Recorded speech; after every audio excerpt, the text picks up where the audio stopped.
পূর্ব মেদিনীপুর জেলার তমলুকে হলদিয়ার মেছেদা রাজ্য সড়কে চলল বিজেপির বিক্ষোভ কর্মসূচি। উপস্থিত একাধিক নেতৃত্ব কর্মীরা। মহিলা চিকিৎসককে ধর্ষণ খুনের ঘটনায় তোলপাড় রাজ্য। সেই ঘটনার প্রতিবাদে শুক্রবার জায়গায় জায়গায় ধর্ণা কর্মসূচি নিয়েছিল বিজেপির।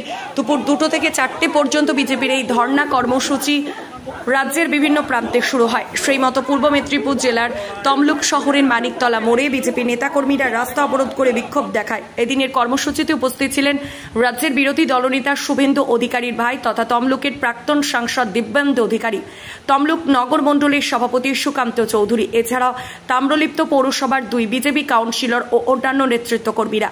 কর্মসূচি 2টো থেকে শুরু হওয়ার কথা থাকলেও রাস্তা অবরোধ করে বিক্ষোভ দেখায় বিজেপি কর্মীরা। প্রায় 3টে নাগাদ বেশ কিছু সময় পর পুলিশ আধিকারিকেরা এসে অবরোধ তুলে নেওয়ার জন্য অনুরোধ করেন বিজেপি নেতৃত্বদের, কিন্তু তারা জানেন যে তাদের নির্ধারিত সময় 4টে পর্যন্তই কর্মসূচি চালিয়ে যাবেন। রাস্তা অবরোধ কর্মসূচির ফলে ব্যাপক জাঙ্গিয়াটের সৃষ্টি হয় হলদিয়া মেছেদা রাজ্য সড়কে।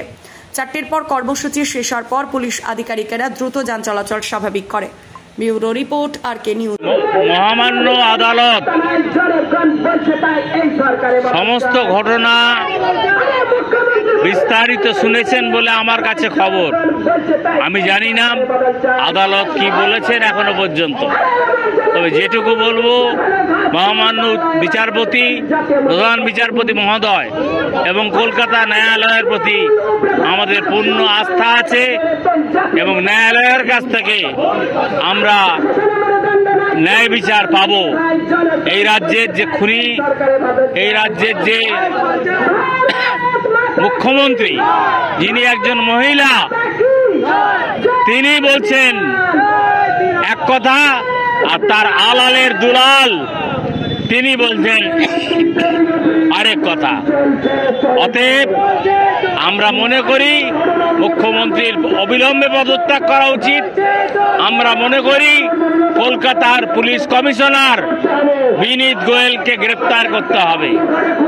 দৃষ্টান্তমূলক শাস্তি দিয়ে প্রকৃত দোষীকে, সিবিআইকে বলবো আপনারা চুপ করে বসে থাকবেন না।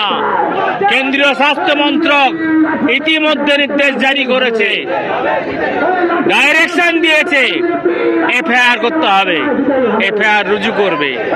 আমরা চাই এই আন্দোলন বাংলার গ্রামগঞ্জে ছড়িয়ে পড়বে, বাংলার মায়েরা এগিয়ে যাবে এবং এই আন্দোলনে আমরা পিছপা হব না। তাতে যদি পুলিশ গুলি চালায়, বুক পেতে দিতে, তমলুকের মাটি, মাতঙ্গিনীর এই মাটিতে দাঁড়িয়ে বলছি, বুক পেতে দিতেও আমাদের কোনো দ্বিধা থাকবে না।